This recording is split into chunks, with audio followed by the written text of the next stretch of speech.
Welcome to 5-7 Podcast. I'm your host, Pri, and I'm joined with my co-host, Mike Salinas. He found his grill, so everybody give him a round of applause for that.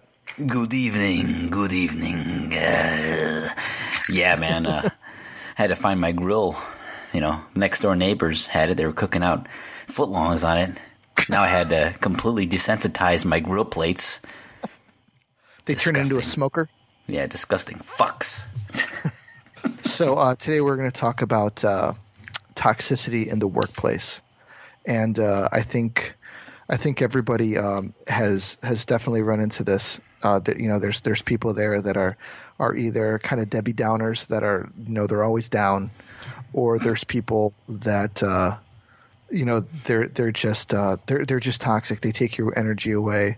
They they don't work. They bring your productivity down. And so we're going to talk about them today.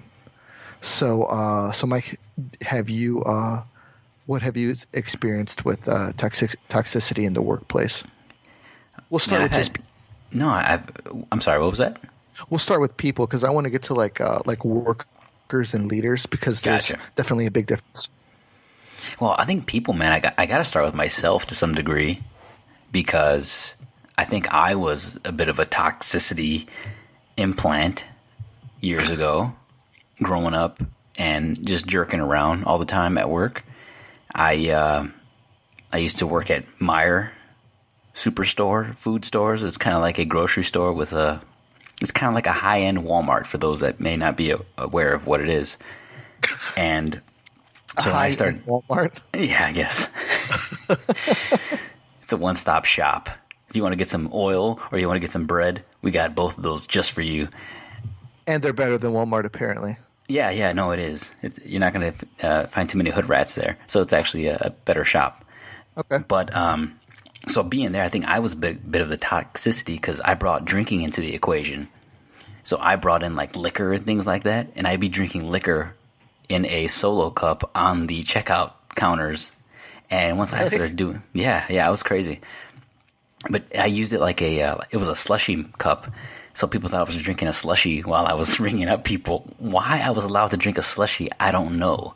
But the issue then, it just trailed off. So people all started doing it. So, on a Saturday afternoon, you go in there and you'll see 4 or 5 solo cups of people at the registers and everybody's drinking with me. Like we're all drinking wine, which I was heavy on wine for some odd reason. I guess maybe it didn't smell as bad. Were you making spritzers? Yeah, and spritzers. I was making, we were doing gin and juice. We were doing sparkling wines. A lot of Asti was going on. So, I mean, to start off, I think I was a toxicity for the first portion of my life and my working career, until I probably turned my mid-20s where I finally understood how to work hard and what I really wanted. And I wanted to be a better example.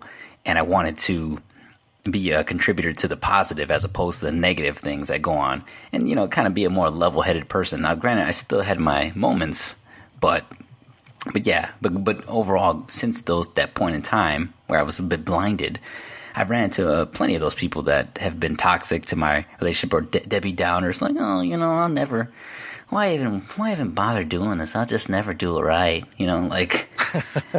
And I said, well, if you never do it, and I've come to points in my life where I've been in management or things like that where it's like, listen, if you're not going to do it right, then why are you here? Yeah. And, I try to, that's really like the worst way to be about it. I try to put myself in their shoes, and I more or less always throw it right back on myself and say, what am I doing wrong? And what can I do to help you get to where you need to be? And that's like, a lot of people are very receptive to those kind of things where you're like, wow, he's throwing it back on him when it's not even his fault. And in my head, I'm like, why am I doing this? But it's kind of an enabling thing, unfortunately. But hopefully it does turn people for the better. And that's kind of been my situation. But I've dealt with it many a times. I deal with it all the time currently. This is Debbie Downers. But I just try to put it right back on myself. I think it's kind of funny when people take it personally when you say you're going to get something for lunch. And like they're like, well, why didn't you ask me if I wanted anything? Did you bring this up as a joke? No, Like no, this lunch thing? Because I have a huge epidemic with lunch. Do you? Yeah. No, it's a big deal. No, I've been there before where someone's, I'm like, hey, I thought you brought a lunch, no. I was like, oh, okay. Well, it's like I don't want to say I'm sorry because I'm not, Dude, holy crap. But at the same time, I'm kind of sorry because it's like, well, if I would have known that you didn't bring anything, then I would have asked, But at the same time, it's like, am I responsible for your lunch? And actually, this person heard me talking to somebody else in the room, in the same room, that I was going to go get lunch, and they didn't ask. So now that I think about it, no, I don't feel sorry about it. That is hilarious. I cannot leave work and bring back lunch without being totally interrogated. So I've come to the point where I have to bring fake bags and keep fake boxes outside my office doors, outside like completely the area, to where I put stuff in those boxes and things like that to act like I'm just grabbing goods or something from a dock. And to bring it to my office because I don't want to hear the questions or saying, hey, well, something smells awfully good. Wish you would have brought me something. How come you didn't ask me if I wanted a sub sandwich? Sometimes I don't want to ask you because I just don't want to get into that whole thing. Like I have some coworkers that it takes them 10 hours to order something. And then when I put something in a Post-it note, it's got a light mayo and it's got 5,000 ingredients that I just rather just do my own thing. So a lot of times I go and I eat out. I don't try to eat at work either. But it is a huge ordeal every day. It sucks every day. Every day, man. But then when you say you go and get lunch for somebody, they're going to expect that every day after that. Then yeah, man. And then people always ask me, hey, when are you going to treat us, to this or this and that? Because, I have comping abilities at the place I work, so I can comp at restaurants or things like that. And they're like, hey, are you going to comp us this week? Are you going to comp us today? I'm like, no. And now I'm the jerk because I'm saying no. Because I feel like it's not really a productive thing. What have you done great today that deserves a comp? It's Friday afternoon. You've been on Facebook all day, and I'm supposed to comp you a meal? Why? I'm not comping myself a meal. Yeah, that's funny, man. So, just thinking about, toxic workers, I think that there's a way that you can help these people. And, if maybe you're in, if you guys are in the same department or something, maybe there's a way for you to, I don't want to say mentor, but kind of be an example for everybody else. Like, hey, like maybe I should be more like him, like taking the lead and saying, hey, you know what, I want to be a better worker like him. Like maybe befriending them in a way. And because I think like our presence is it plays a direct influence on the people that are around us. Like you can get them into your, like say some of your interests, like maybe you talk about music and you have the same type of music, and then you tell them like, hey, do you want to start on a like a diet together? Some people do that, or like, hey, do you want to start yoga together? And people do that. So if you can influence people like in that way, I think that you can influence them in your productivity as well. I'd love to say that that's always true. I don't mean like in every single instance. I'm just saying like as an example, that I think that that's something that could be done.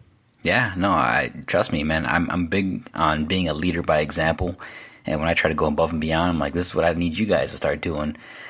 Some people just don't pick it up, man. And yeah, maybe it's the demographic, or it's the location where you work, or it's just the environment and the job that you do. But sometimes I'm having issues where people just do not pick that up. Like I'm not here till 9:00 p.m. because I want to be. I'm here because things need to get done, and maybe because you didn't get done what you were supposed to. So it falls back this way. Sure. And yeah, it's just I don't know, man. It's difficult. It's a slippery slope. I feel like I would be better off delegating more than anything else. But I think there's a happy medium there that works out. Okay. Yeah, and then there's the other people that, they I don't know if there's something going on at home or if there's something. Yeah, I mean, yeah, there could be things going on at home. Let's be fair here. Who doesn't have something going on at home? Yeah, yeah, you're everybody right. does. Yeah, everybody has things going on the outside of their lives, but there's the people who bring that stuff to work, man. Yeah, they do. I think that's even worse than the Debbie Downers, because the people who are down, it's like, okay, they're here, but you can try to, try and help them out. But the people who bring their shit from home, you don't know what they're gonna bring, because sometimes, they're in a good mood and they're happy, and then there's other times where they're furious or they're really sad, like their range of emotions are up and down, and those people, there's really no, I don't think there's really no helping them unless you can communicate that to them in a way like, hey, you're supposed to leave that stuff at home. Like, I care about, what it is or what have you. I hope that you're all right. But, you got to leave that stuff at the door, because, that affects people. Yeah, man. No, we even have a guy at work that he always complains about his child. Man, I got a 1-year-old. I got a lot of shit going on. I got a kid, man. I got a kid. I couldn't get to it, man. Couldn't come in early. I got a kid. I got this 1-year-old, man. Couldn't make it in on time. And I've let him just completely use it for months. And one day he's like, yeah, man, actually this past week, I couldn't make it in. I just, man, I needed to sleep. I only got 4 hours of sleep, so I needed to get back in bed, man. The kid, man, kept me up. I got a 1-year-old, Is he a single parent? No. Okay. No, he's not. It's even more funny. So I told him, I said, yeah, that's I'm here every day on time, and I have a 1-year-old as well. I said, what did you do this morning? He says, well, I rolled back into bed, and I went back to bed and slept for a couple hours. I said, how the hell did you do that? What happened to the 1-year-old? He said, well, I got daycare, so I took him off daycare before that. I was like, yeah, I don't get that luxury, man, of going back to bed. But yeah. Sleep is no longer applicable to me. Yeah, that's kind of like kind of pushing off your problem. Do you know what I mean? Yeah. It's like, just deal with it, dude. Jesus Christ. Yeah. But I think we can move on, right, to the next portion of this. Yeah. Let's talk about toxic leaders. Dude, I have had... I for those that aren't aware, I work in advertising, and I've had maybe 7 general managers in the past 8 years. And actually, I've had the same general manager for the past 3 years, but before that, it was a revolving door. And every one of these guys was probably an idiot to some degree, but I think I always learn something from each one of them. I always make sure I learn. I mean, even if you feel like, man, this guy's a dummy, but there's something you don't get to some place without having some sort of knowledge or be able to offer something. So I did try to take something from every boss I've ever had, good or bad, and try to, I guess, see the positives and everything. But I always, I've continued to last in my position or last through multiple eras of management or leadership and executive, whatever it is, just because of when people have tried to fire me, people have tried to throw me under buses. It really doesn't work out too well because I live under the bus. It doesn't bother me. But the toxic work environment, I don't let it, or the leadership, I don't let it get to me too much. But it is extremely prevalent, especially when they start throwing each other under buses or throwing me under buses. And the truth always finds a way. As long as you're doing your job, everything's going to be just fine. Right. If you keep your ducks in a row and you got it together, there's really, even if you get thrown under the bus, like your portion is done, And bad leadership, you can tell when there's bad leadership because everybody's fucked up. Mm-hmm. It's like, okay, well, it's not, well, this guy's not squared away, and this guy's not squared away, and this guy's not squared away, and this guy's not squared away. Whose responsibility is that? Right. But if everybody else is squared away and you're jacked up, it looks really bad. And these, when it comes to bad leaders, man, they are. They strongly influence, everybody in the department, they strongly influence their subordinates, and one of the things that I don't like personally is when, you've got a guy who who wants to be a manager, and he wants the authority of being a manager, but he doesn't want to give any leadership to his subordinates. He pretty much wants people to, or woman, wants to boss around people, but then he doesn't want to mentor them at the same time. And I think that that's a key part of being a department head or what have you, is on one hand kind of insulating your subordinates from higher up, and then on the second hand mentoring them so that they can be successful. Well said, man. I completely agree with the mentorship. I think it comes down to ego as well, when it comes to leaders especially, because normally when you get to you get to a position of power, there's a lot of people out there that they're really good with it. They're not the people that have to remind everyone, oh, I'm in charge or I'm the boss. It's like who they are, and they treat you like a human being, and they're able to thrive in that position because the people under them want to work for them. And then you have the other people who kind of steamroll or come in, and they want to just throw a grenade into the middle of the room and be like, okay, hey, this is how we're going to do things, this and this. And it's like, well, we've done everything like this up to this point this way. Why are we changing everything? And then this person could be moving people into areas where they haven't worked before, and things just don't work out, and then she blames the workers, or he blames the workers, and it's really not their fault. Yeah, man. Unfortunately, or the boss who takes off early. That's another good one. The guy who comes in later than everybody, and then he takes off before gotta everybody. Go. He's like, man, I got a 3:00 tea time. I got to take off. We used to have a guy that used to leave early and go out to the bar drinking, and then he would call the vendors or employees to come pick him up from the bar because he was too drunk to drive. Really? Yeah, but I tell you what, man, props to that guy for knowing he was too drunk to get behind the wheel. How long was he able to pull that off? He pulled off that shenanigan for over a year. I'm impressed. Yeah. Everyone was telling me about it years after, and even nowadays, I still hear stories about it. People are like, "Man, is that guy still there?" And I'm like, "No." And he's like, "Man, that guy used to call me up for rides home from the bar, and he would tell me he would fire me if I didn't come pick him up." Well, that's I think that's considered abuse of power. Yeah, it is. It totally is. That's not bad leadership. That's abuse of power. It's completely different. I wasn't even gonna cover that today. Man, I thought it was just worth saying because it was just so great. I was kind of impressed. I was like, man, I can't believe that guy had the audacity to do that. Yeah, that's really funny.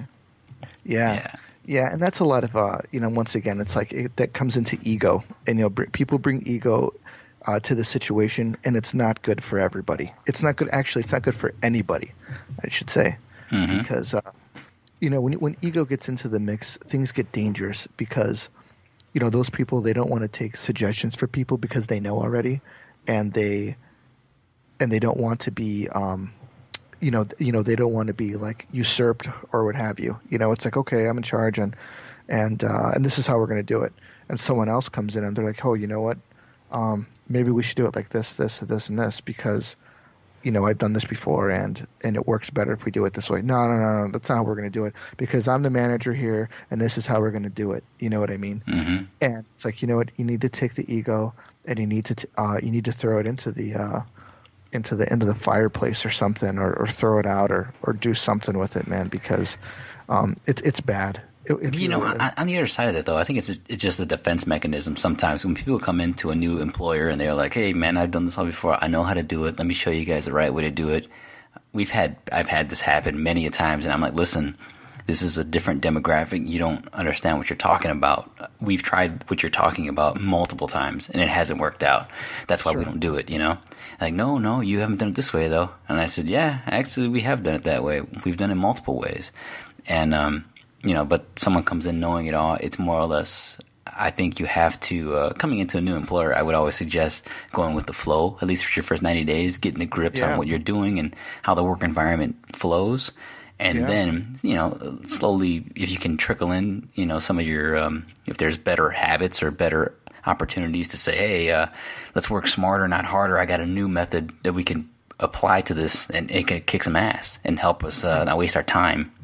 Yeah, I'm all for it. Agree. I 100% agree with you. I think that works. I think that if you're an employee or if you're coming into a management position, I think it works both ways, because if you're quiet and say your manager comes up to you and he's like, hey, this is what I want you to do.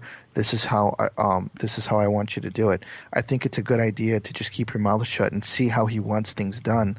Mm-hmm. And then if you've done it that way before, perfect. Because then you come back to him and you're like, here you go. He's like, okay. A month later of doing that, he starts even though that he from that point he knows that you're competent, and he knows that you can take instruction without cutting him off.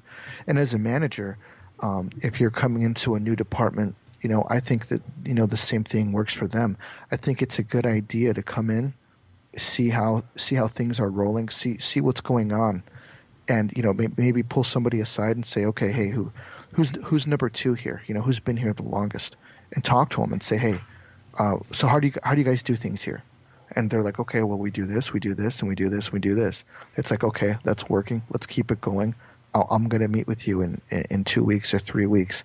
That way, you can see what your workers are doing, and then start taking notes to see what some people's strengths are and what their weaknesses are, and then apply any changes that you want from that point, and say, hey, okay, you know what? I noticed this.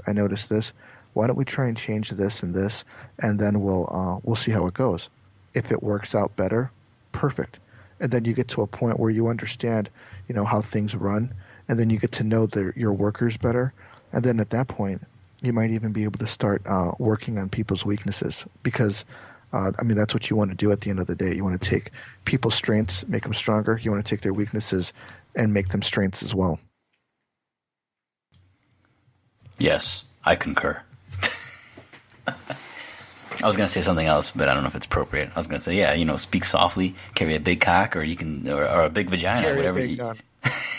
Whatever you are. Speak softly and carry a big gun. That's what you want to do. Sure. Oh, that's what I think.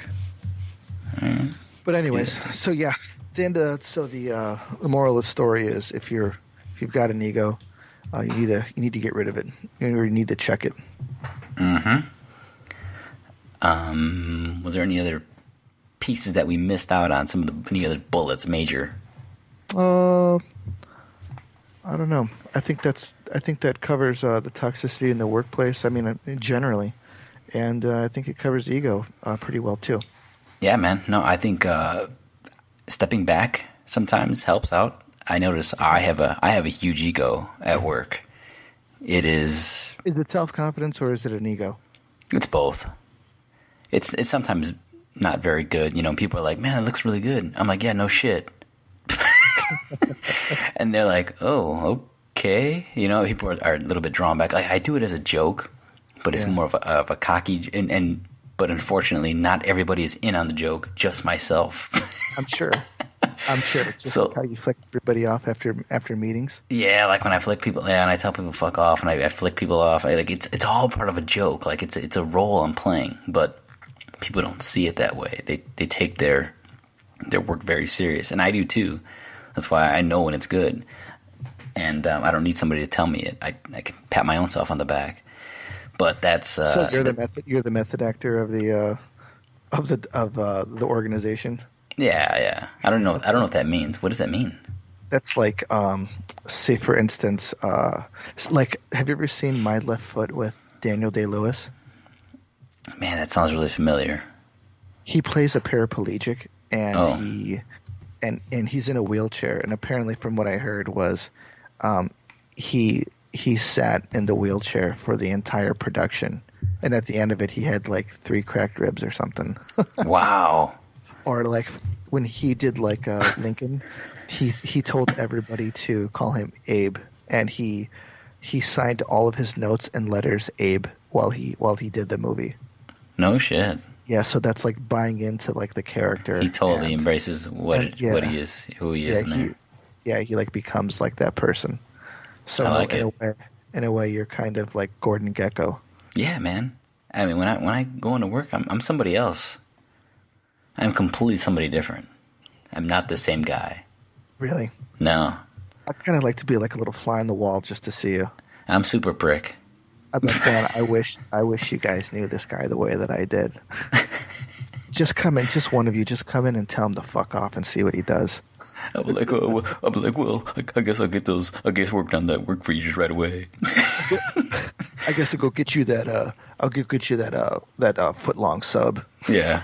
Like, hey, fuck you, man. I'm like, all right, thank you. I guess I'll go get you a coffee. Sorry. Is that 3 creams, no sugar? But yeah, no. Taking a step back is always helpful, especially in my case. Yeah, when I go to work, man, I go with a pretty positive attitude, and I try to bring that positive attitude to everybody, because I've noticed that it's you get a much easier people respond much better when you say please and thank you and come in with a positive attitude than being like a bowling ball rolling through the office, Gangway, motherfuckers. I mean, it's nice to see. I mean, if you see somebody in a bad mood and at the end of them talking to you, they walk away like laughing or smiling. Like, I like that kind of stuff, man. Right. Yeah, agreed, man. But anyways, that's all we got for today, guys. I'd like to thank you for tuning in. This is your host Pri and Mike. We're going to signing off. Have a good night.